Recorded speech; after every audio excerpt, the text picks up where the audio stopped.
Hello everyone, welcome back to CV Academy video number 225 CBSE class 12th accountancy partnership form के related 3 chapters fundamentals of partnership, goodwill, nature and valuation, change in profit sharing ratio, तीनों chapters के सारे topics को one by one हमने theoretically and practically अपने videos में cover कर लिए हैं, जिन सभी वीडियोस के प्लेलिस्ट आपको डिस्क्रिप्शन बॉक्स में से मिल जाएंगे। आज के इस वीडियो की बात करें तो आज हम लेकर आए हैं guidelines and time schedule for paper solution.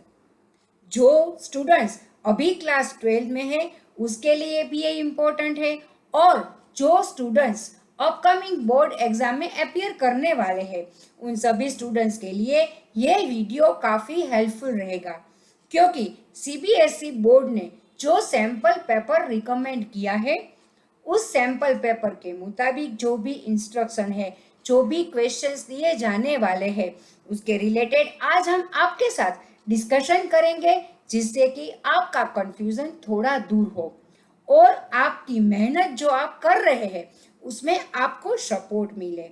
तो आइए देखते हैं क्या क्या गाइडलाइंस है, कैसे हम paper solution related time schedule को फिक्स करें, फॉलो करें, ताकि हम अपने पेपर में मैक्सिमम मार्क्स स्कोर कर सके।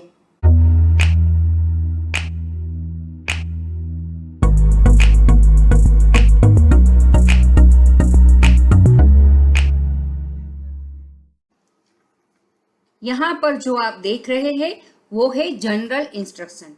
सीबीएसई द्वारा जो सैंपल पेपर दिया गया है उसमें ये जनरल इंस्ट्रक्शन होते हैं, जिसको रीड करना, एनालाइज करना बहुत इंपॉर्टेंट होता है, क्योंकि ये सब अब जब हमारी समझ में आ जाता है तो किसी भी क्वेश्चन पेपर को सॉल्व करना हमारे लिए इजी हो जाता है। देखते हैं इन सब को one by one. First one है, this question paper comprises 2 parts A and B. यहाँ पे 2 पार्ट्स आपको दिए गए हैं A and B. There are 32 questions in the question paper. Question paper में टोटल 32 क्वेश्चंस दिए गए हैं and all questions are compulsory. सभी क्वेश्चन कंपलसरी है। दूसरी बात, part A is compulsory for all candidates. Part A सब के लिए कंपलसरी है, आपको अटेम्प्ट करना ही करना है। Third one, part B has 2 option. यहाँ पे जो पार्ट बी है उसमें भी आपको 2 ऑप्शंस दिए जाते हैं। फर्स्ट वन है analysis of financial statements and second one है computerised accounting. You have to attempt only one of the given options. इसका मतलब ये है कि यहाँ पे जो पार्ट बी में 2 ऑप्शन आपको दिए जाते हैं, फर्स्ट और सेकंड, उसमें से किसी एक को आपको चुनना है और वो एक पार्ट के सभी क्वेश्चन को आपको सॉल्व करना है। अगर आपने first part analysis of financial statements choose किया तो उसमें जो भी क्वेश्चन शामिल है उन सभी को आपको सॉल्व करना है, और कंप्यूटराइज्ड अकाउंटिंग को आप अटेम्प्ट नहीं करोगे।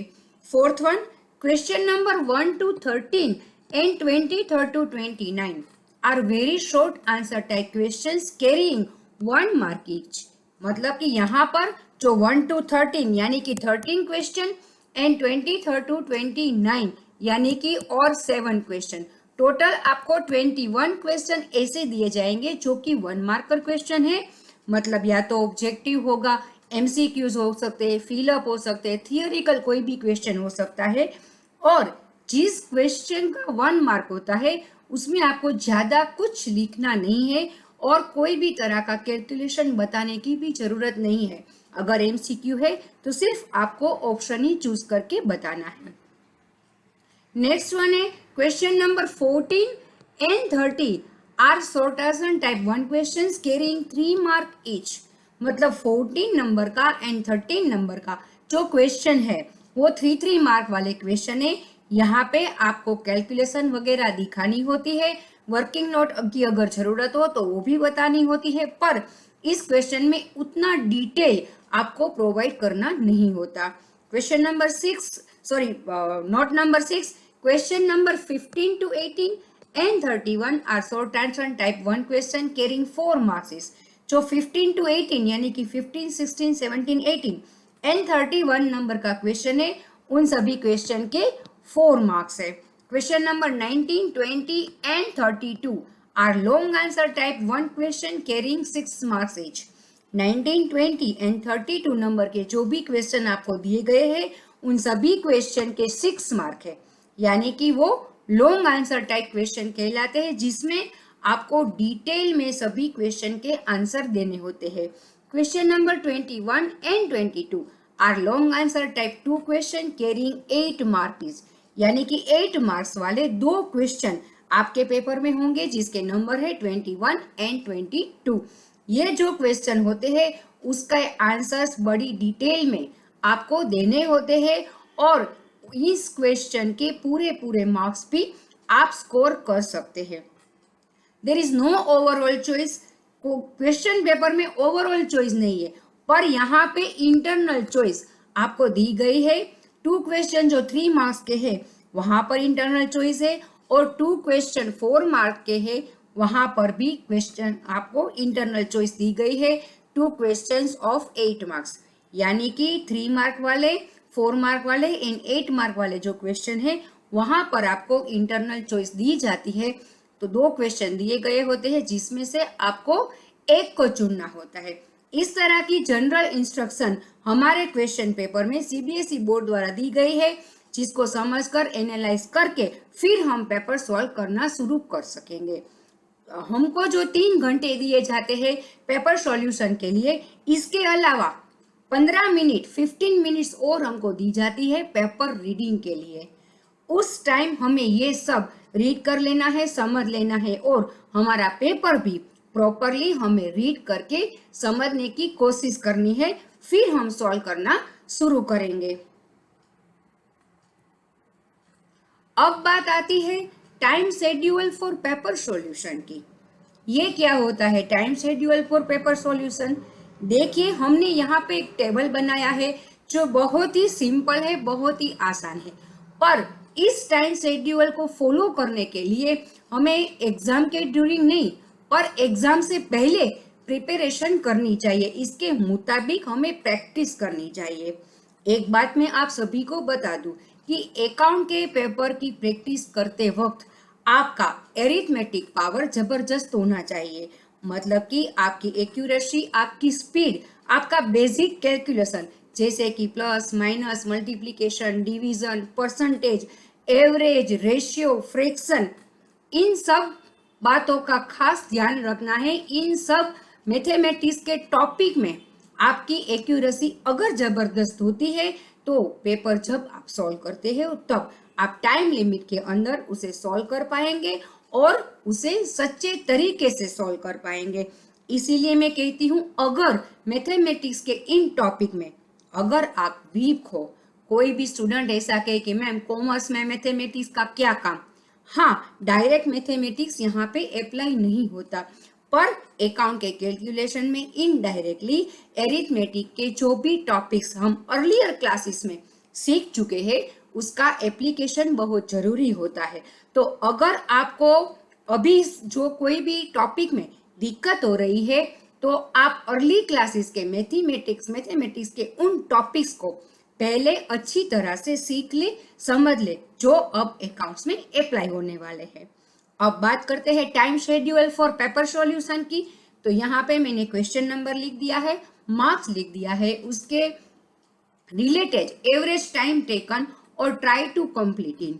अब ऐसा क्यों? क्योंकि हमारे पास टोटल 3 आवर्स है. 3 आवर्स यानी कि हमारे पास 180 मिनट्स है.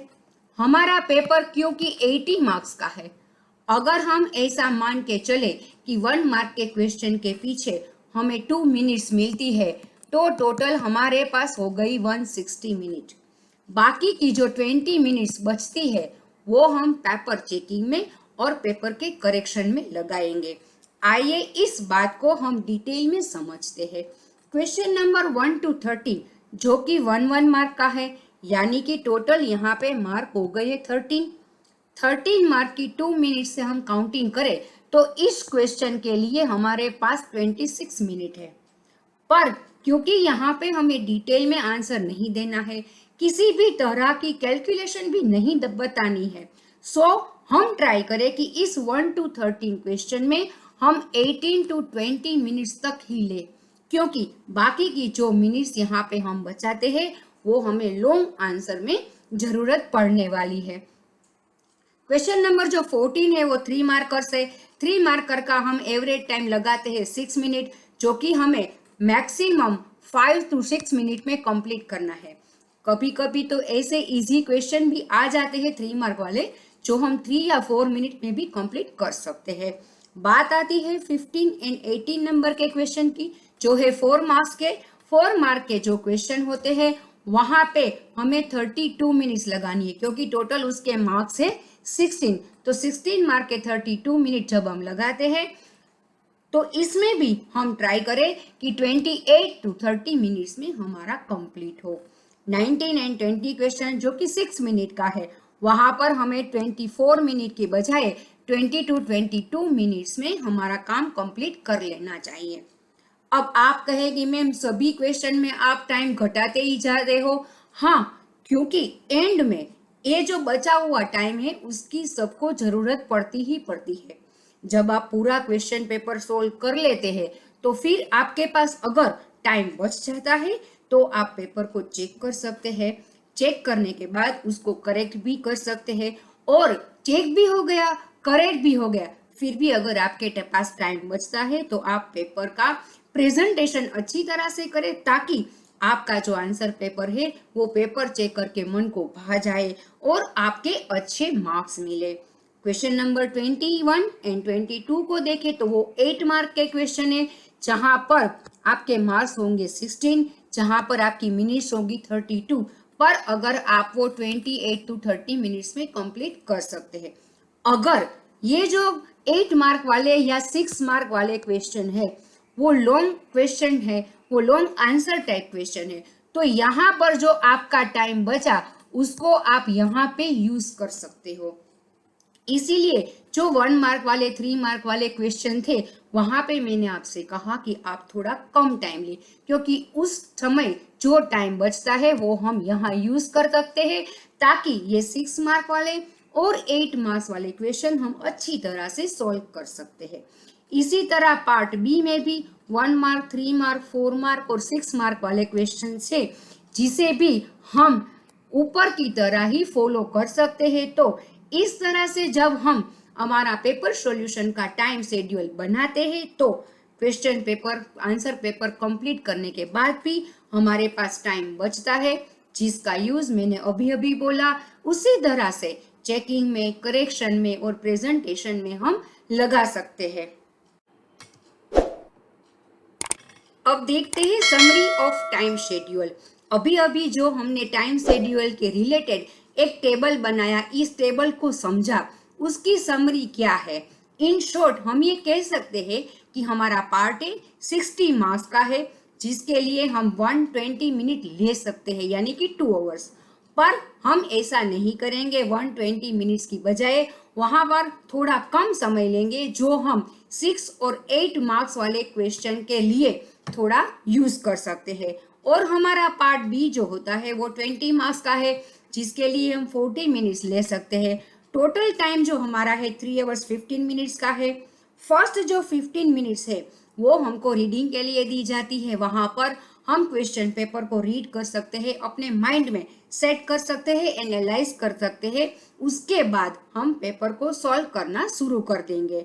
इस तरह से अगर हम इस टाइम शेड्यूल के मुताबिक अगर हम पेपर सॉल्व करते हैं तो हम मिनिमम 20 मिनट्स बचा सकते हैं, जिसका यूज हम पेपर कंप्लीट करने के बाद पेपर के चेकिंग में, करेक्टिंग करने में, और अगर चेक भी हो गया, करेक्टिंग भी हो गया, तो कहीं ना कहीं किसी भी तरह का हम प्रेजेंटेशन भी इस तरह से करें कि हमें ज्यादा से ज्यादा मार्क्स मिले। यस, तो आप सभी ने समझ लिया कि कैसे जनरल इंस्ट्रक्शंस पेपर में होते हैं, कैसे हम पेपर सॉल्यूशन के रिलेटेड टाइम शेड्यूल को सेट कर सकते हैं, फॉलो कर सकते हैं और मैक्सिमम मार्क को स्कोर कर सकते हैं। तो आज का वीडियो यहाँ पे कंप्लीट होता है। मिलेंगे हमारे नेक्स्ट वीडियो नंबर 227 में हम शुरू करेंगे सैंपल पेपर। सीबीएसई बोर्ड द्वारा अपकमिंग एग्जाम 2021 के लिए जो सैंपल पेपर रिकमेंड किया गया है उसमें कौन कौन से टाइप के क्वेश्चन पूछे गए हैं, उस क्वेश्चन को हम कैसे सॉल्व करेंगे और उस क्वेश्चन के आंसर के रिलेटेड काफी सारी इंफॉर्मेशन के साथ हम मिलेंगे वीडियो नंबर 226 में। तब तक stay tune with Shiv academy. Thank you.